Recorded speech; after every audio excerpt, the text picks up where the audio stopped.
Hi, I'm Robin Pickens, and I'm here today to show a little bit of working with curves for some of your piecing for quilts. Do you like working with quilts or like the way they look in quilts? I sure do. In fact, this is my Beanstalk pattern, which has these chunky leaves done with the rounded corners. This behind me is Partial Eclipse. This is a new pattern that I did with my Dandy Duo line, and this is the larger version of it. I also used the curve to cut the corners of the quilt so that it would have these nice curved corners to them. If you're going to do that, you probably want bias binding for finishing it off because the bias will handle the curves on it. This same pattern has a wall size, which is a nice small version, which is really great to learn on. This is a good size for a learning project. Some of the other quilts that I've done, Mod Flower Box. And again, this is a really fun one to do in a class or as a first time working with curves. This, I've got the chunky leaves, and I also have these curves that make big modern flowers. This was the California Sunshine palette, and it originally was done in Carolina Lilies and also this darker thatched palette. Darker meaning the background, not necessarily the flowers. And it also looks really pretty when you do it up in prints. So this is using prints from my Tulip Tango collection.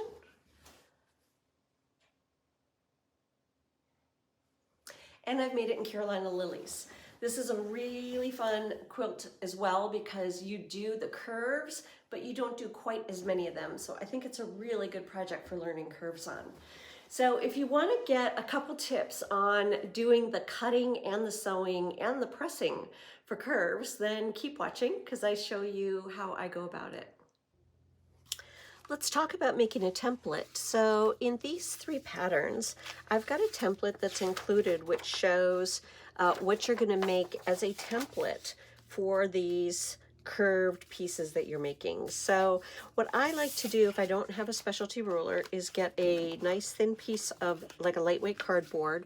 I use something like a basting spray that I will spray on the back of the paper, place it onto here, and then cut out my piece. So like this was, you know, cut out from here. And now I have an easier piece to trace around or cut around on my fabric. And also it's labeled for me and I know which one is the exterior or the background piece, and it's labeled which one will be for the interior or the color of the inside of the circle.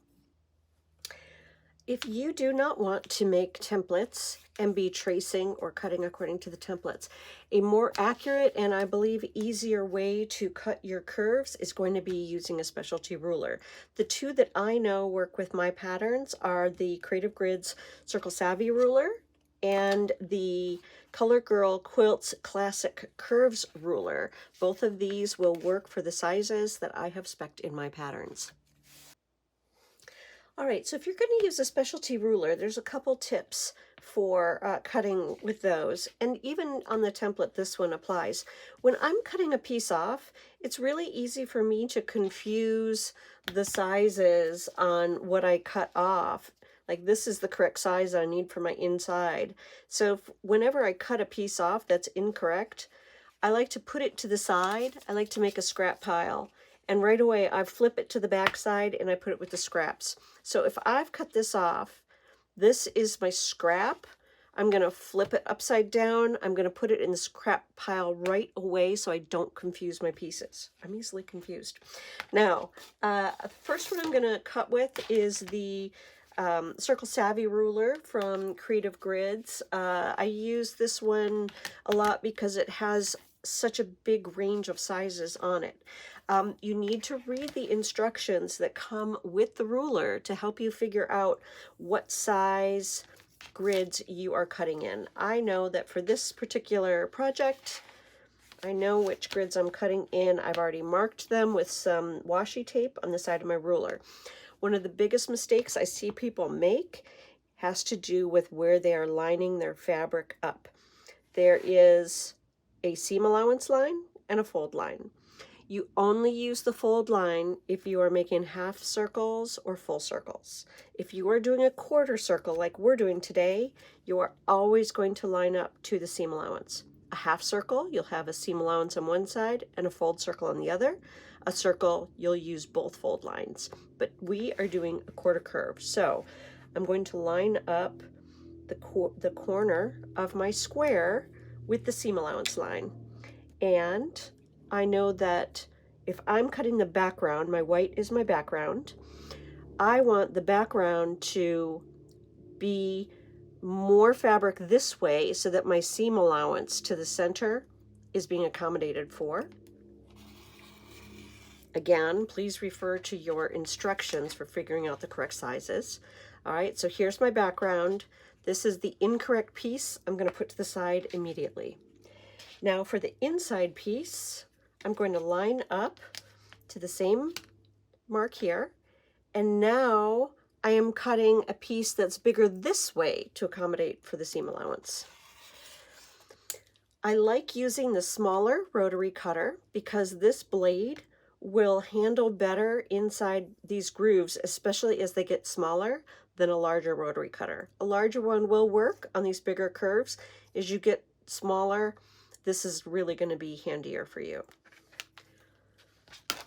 And here's my scrap piece. Flip it upside down, put it to the side. Now I have two pieces cut. They don't look like they fit together. However, because of the overlapping seam allowance, and this is where our two sizes come into play, this is going to be the seam here when these two are joined. So these are actually correct.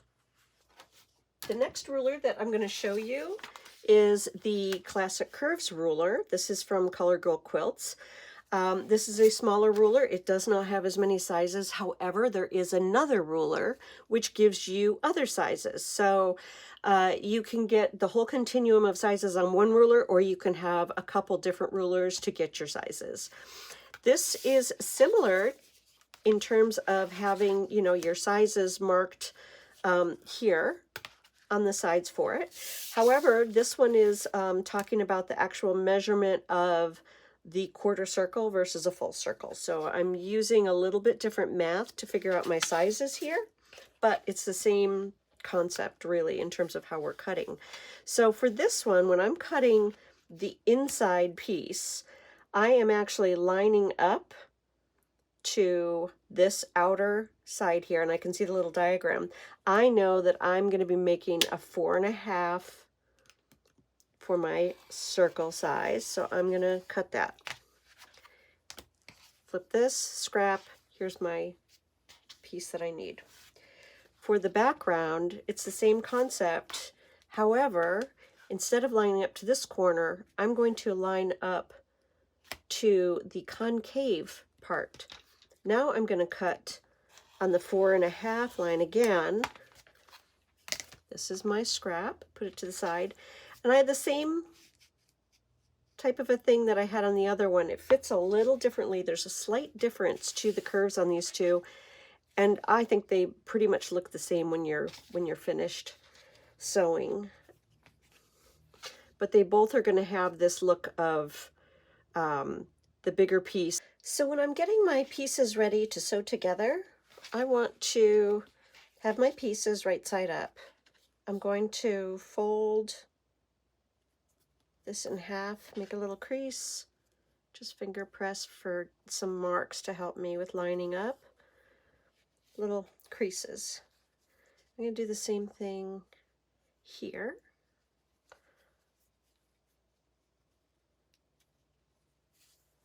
There we go.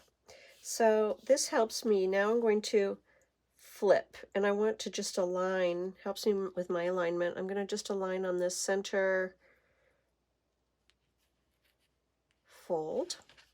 And the next thing I'm going to do is I want to line up my sides. This is the pinning method for getting this ready for sewing. And I'm going to line up another pin here. I don't do a lot of pinning unless it's sashings, because I poke myself, and I've had times where I've gotten blood on the fabric, so I prefer to not pin a lot.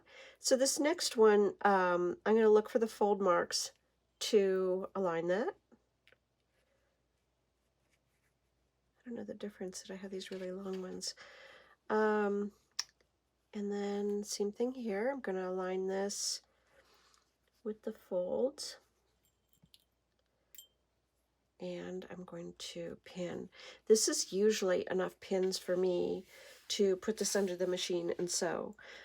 When I am putting this under the machine and sewing, I am always sewing with my inside piece down on the bottom.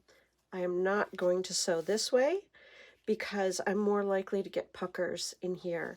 Whereas when I sew this way, I can really see as I'm sewing when I need to kind of smooth out the fabric as I'm going along. I'm probably also going to sew a little bit of a scant seam here. I'd rather err to the side of my circle being a little larger than a little too small. Now for this method, instead of the pins, I'm going to use glue. And I'm going to still make the same reference marks for the center of the piece and a quarter of the way on the piece, just because that helps me to guide and place my fabric. And I'm starting with both of my pieces upright. I'm going to take some glue, and some of the glues, I haven't used this yet, but it's nice because it's clear, and this acorn piecing glue, I use Roxanne's a lot. And this is also Roxanne's. It's the same kind of glue. I like this because it's just a little friendlier for me to squeeze. It can be a little bit nicer if you have any arthritis issues. So I like it because I can just kind of very lightly put pressure on it and do some little dots as I go along, or I can just make it like a line of glue. I can also use a glue stick. So I would say experiment and see what you like. You don't need to drench the fabric. You want to stay close to the edge. You need enough to just hold it in place. So now I am flipping my piece so that I'm right sides together.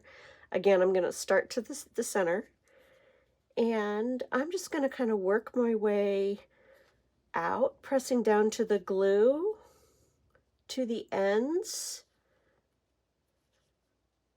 And if I am too short, like there, I can see I'm a little too short, it's easy for me to just pull this back up and go again.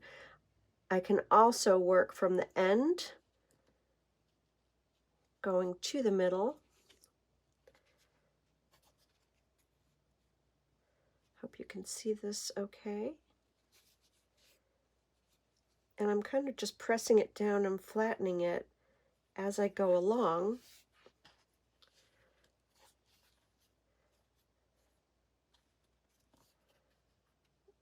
And because the fabric has, you know, the bias, so there's a little bit of give to it. So I can see if I'm coming short, I need to have a little more stretch in there. So I'm going to go ahead and just re-glue this a little bit.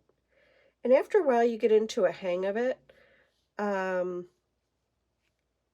it'll line up pretty quickly for you. So I'm going to give it just a little more stretch as I'm putting this down.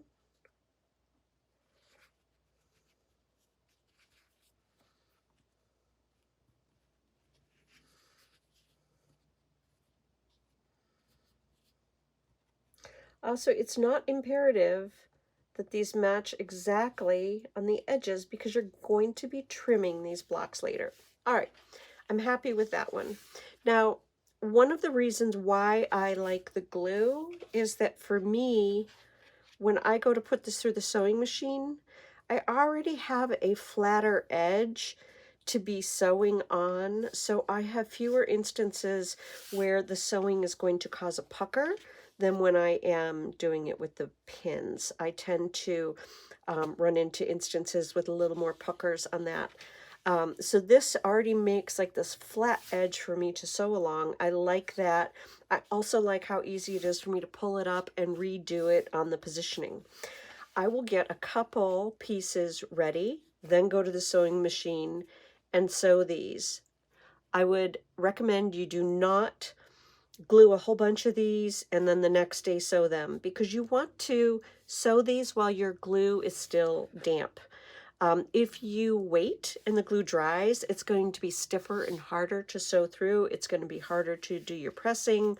So I really recommend you get a couple glued, then you go do your sewing, then you do your pressing, then move on to another group of them. Okay, so I'm here at the sewing machine. I have my two different pieces, my glued one and my pinned one. And I'm going to just go a little bit of a scant seam.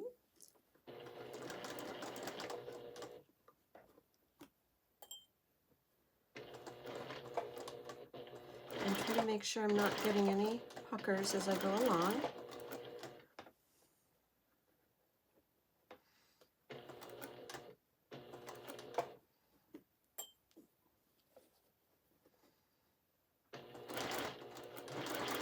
I find that if I kind of hold it to give it a little sort of pull as it's going along, I can watch out for any potential pucker in there.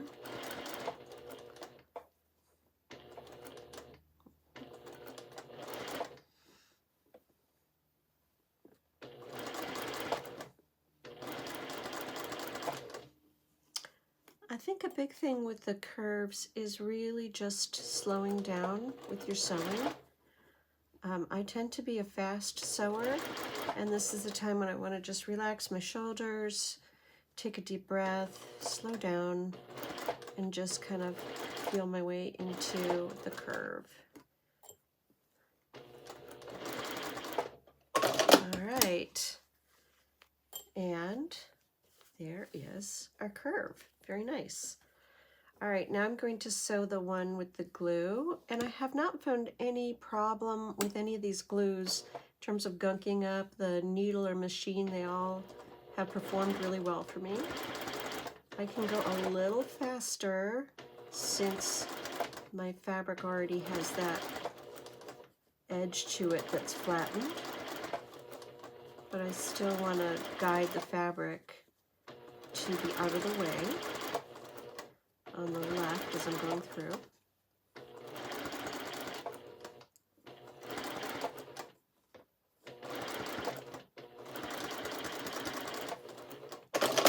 All right, and there's my piece now sewn from the glued one. Now at this point of making your piece, you're going to be deciding how you want to press these. There are a couple different ways you can press them. Let me get a few examples for you. Okay, here are a couple examples of some pressing for my pieces. So here's a piece where it is pressed to the inside of the curve. The background is pressed in this way. On this one, the background was pressed to, the inside curve was pressed to the background. And on this one, it was pressed open with little snips to make everything lay flat. None of these are wrong, but there are different benefits to doing it different ways. I find that I often can get a flatter piece on this side when I cut it open this way. However, I like doing that most if this is for a drunkard's path and I have a bigger piece up here and I'm not going to be matching a seam with the corner. For these patterns, we wanted to work with a piece that's larger than what we need so that we have room to hold on to it as we're sewing, as we're getting it ready and pinning and gluing and then sewing. But now we're going to be trimming this piece down. If we worked with the actual size piece that we needed with at the beginning, there would not be enough room to hold it accurately and get a good curve. So we need to work with an oversized piece. So for this one, the piece is pressed to the inside. The reason why I like this is because when a piece is sewn together and I have another piece coming right up to it, I'm going to be having a seam right here. So if I've pressed this in towards the circle, when my seam comes that's right there, I'm already going over a seam that's been pressed to the inside. If I have a seam that's been pressed going out, at the time when I make this seam, I'm making that edge fold back on itself. And it's going to get a little bump in here. It's not going to lay as flat. So I originally would press them to the outside, or I would press them open, and I don't do that anymore. Now I press to the inside, and that way when I'm making a seam later, I'm going to get a flatter laying of the interior seams. I hope that makes sense. I'm going to show you next over on the cutting table how I trim these down. Oftentimes when we sew these curves with the bias and getting it to, fit, and then the pressing, the blocks end up looking a little wonky. This definitely is not a square looking block. It doesn't matter because now is when we're going to trim them up. So in this particular pattern, unlike a drunkard's path where you have, bigger sides, we are going to be sewing this so that the seam is really coming right to the edge of the circle, which means I need a 1/4 inch seam allowance here. Because I'm going to be sewing right up to it, I want to keep about 1 thread width of extra space in there for my sewing when I am lining this up. So here's my piece. I have a ruler which is 4.5 inches wide. If you have a square 4.5 inch ruler, that is the most ideal to work with. I do have one, I think it's packed away from a class and I could not find it. So I'm using this rectangular one. So I'm going to be trimming my overall block size to 4.5, but I want a 1/4 inch that is going here and here. So again, I want to have about 1 thread width of space there and about a thread width of space there, and make sure this is all going to fit within my 4.5 inches for my block. So it will. I love doing this on a little rotating mat because then, and this is where, when I'm using just the square ruler, I can just move it and rotate it and not have to actually pick up my hands and move the ruler at all. Now in this case, I can do 3 sides of it. And I was a little bit messy on this side, so I'm going to come back to this one. There we go. My blade is dulling. So there are 3 of the sides, and now I'm going to go in. This is just the 1/2 inch wide. Now I can just trim up this other side nicely, and I'm going to have my 4.5 inch block with a 1/4 inch on each side. So that's how you want to be trimming these. You want to be looking for just a thread width outside of this, having a 1/4 inch and a 1/4 inch. Those are going to be your critical points for lining up. So let's do another one. Again, I'm lining up to my 1/4 inch, going to thread width out, 1/4 inch, going to thread width out.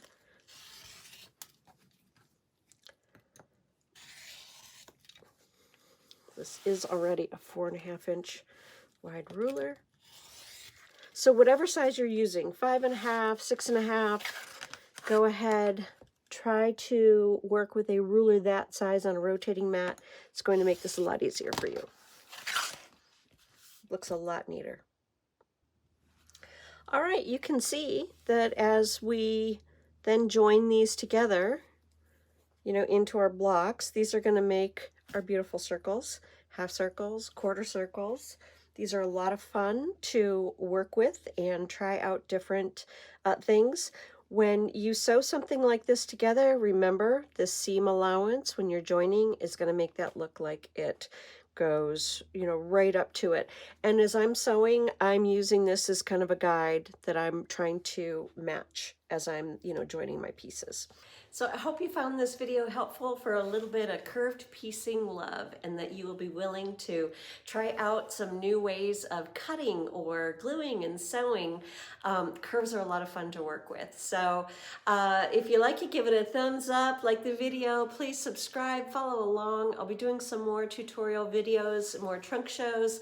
And you can also find my patterns at robinpickensincorporated.com, my blog, robinpickens.com, Facebook group, Robin Pickens Sew Happy Community. So come on and sew along with us.